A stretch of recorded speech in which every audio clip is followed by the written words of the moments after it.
नमस्ते दोस्तों, मैं आपकी अपनी शिल्पा शेट्टी। आज हम हिंदी व्याकरण के एक बहुत ही रोचक और महत्वपूर्ण विषय पर चर्चा करेंगे। आज हम हिंदी व्याकरण का एक बहुत ही महत्वपूर्ण विषय सीखेंगे, संज्ञा और सर्वनाम। ये दोनों ही हमारे भाषा के आधारभूत तत्व हैं। क्या आप जानते हैं, हर शब्द का अपना एक विशेष महत्व होता है। संज्ञा और सर्वनाम के बिना हमारी भाषा अधूरी है। कुछ शब्द किसी वस्तु, व्यक्ति, स्थान या भाव के नाम बताते हैं, जिन्हें हम संज्ञा कहते हैं, तो कुछ शब्द उनकी जगह पर प्रयोग होते हैं, जिन्हें हम सर्वनाम कहते हैं। चलिए, आज हम इन्हीं शब्दों के बारे में जानेंगे और समझेंगे कि ये हमारे दैनिक जीवन में कितने महत्वपूर्ण हैं। संज्ञा और सर्वनाम का सही प्रयोग हमें बेहतर संवाद करने में मदद करता है। तैयार हैं आप? तो चलिए शुरू करते हैं। इस यात्रा में हम बहुत कुछ नया सीखेंगे और अपनी भाषा को और भी समृद्ध बनाएंगे। सबसे पहले बात करते हैं संज्ञा की। संज्ञा यानी नाम। ये नाम किसी भी व्यक्ति, वस्तु, स्थान या भाव का हो सकता है। जी हाँ, आपने बिल्कुल सही समझा। जब भी हम किसी व्यक्ति, वस्तु, स्थान या भाव का नाम लेते हैं, तो हम वास्तव में संज्ञा का प्रयोग कर रहे होते हैं। संज्ञा हमारे जीवन का एक महत्वपूर्ण हिस्सा है, क्योंकि यह हमें चीज़ों को पहचानने और उनके बारे में बात करने में मदद करती है। जैसे कि ऋतिक, मेज, दिल्ली, प्यार, ये सभी संज्ञा के उदाहरण हैं। संज्ञा कई प्रकार की होती हैं, जैसे व्यक्तिवाचक संज्ञा, जातिवाचक संज्ञा और भाववाचक संज्ञा। व्यक्तिवाचक संज्ञा किसी खास व्यक्ति, वस्तु या स्थान का नाम बताती है।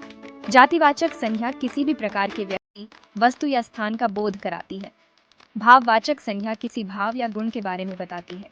व्यक्तिवाचक संज्ञा किसी खास व्यक्ति, वस्तु या स्थान का नाम बताती है। जैसे अमिताभ बच्चन, ताजमहल। ये नाम हमें विशेष रूप से किसी एक व्यक्ति या स्थान की पहचान कराते हैं। जैसे अमिताभ बच्चन, ताजमहल। जातिवाचक संज्ञा किसी भी प्रकार के व्यक्ति, वस्तु या स्थान का बोध कराती है। जैसे LDDDR का किताब, शहर। ये नाम किसी भी सामान्य व्यक्ति, वस्तु या स्थान को दर्शाते हैं। जैसे लडेडह का किताब, शहर। भाववाचक संज्ञा किसी भाव या गुण के बारे में बताती है। जैसे खुशी, गुस्सा, ईमानदारी। ये नाम हमें विभिन्न भावनाओं और गुणों की पहचान कराते हैं। जैसे खुशी, गुस्सा, ईमानदारी। संज्ञा के इन विभिन्न प्रकारों को समझकर हम भाषा को और भी बेहतर तरीके से समझ सकते हैं। अब बात करते हैं सर्वनाम की। सर्वनाम, जैसा कि नाम से ही स्पष्ट है, संज्ञा का स्थान लेता है। कभी कभी बार बार संज्ञा का प्रयोग करने से वाक्य अटपटा लगने लगता है। यह न केवल सुनने में अजीब लगता है, बल्कि पढ़ने में भी। ऐसे में हम संज्ञा के स्थान पर सर्वनाम का प्रयोग करते हैं। यह वाक्य को सरल और स्पष्ट बनाता है। जैसे ऋतिक एक्टर है, ऋतिक बहुत मेहनती है। यहाँ ऋतिक शब्द का 2 बार प्रयोग हुआ है। इस वाक्य में हम 2 बार ऋतिक शब्द का प्रयोग कर रहे हैं। इससे वाक्य बोझिल लग सकता है। इसके बजाय हम कह सकते हैं, ऋतिक एक्टर है, वह बहुत मेहनती है। यहाँ वह शब्द ऋतिक के स्थान पर प्रयोग हुआ है। यहाँ वह शब्द ऋतिक के स्थान पर प्रयोग हुआ है। इससे वाक्य अधिक स्वाभाविक और प्रवाहपूर्ण लगता है। सर्वनाम भी कई प्रकार के होते हैं, जैसे पुरुषवाचक सर्वनाम, जो व्यक्ति या वस्तु का संकेत करते हैं।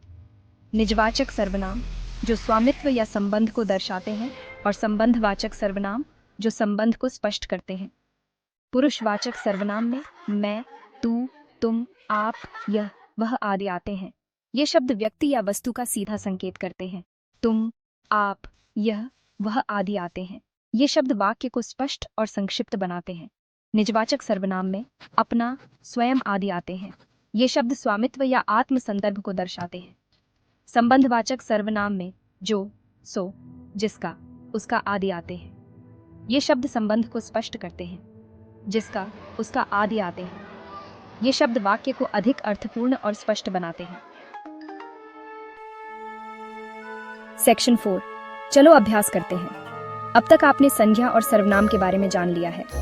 चलिए अब कुछ मजेदार अभ्यास करते हैं। नीचे दिए गए वाक्यों में संज्ञा और सर्वनाम पहचानिए। 1, आज मौसम बहुत सुहावना है। 2, मुझे किताबें पढ़ना बहुत पसंद है। 3, राहुल क्रिकेट खेलने गया है। 4, ये मेरा बैग है।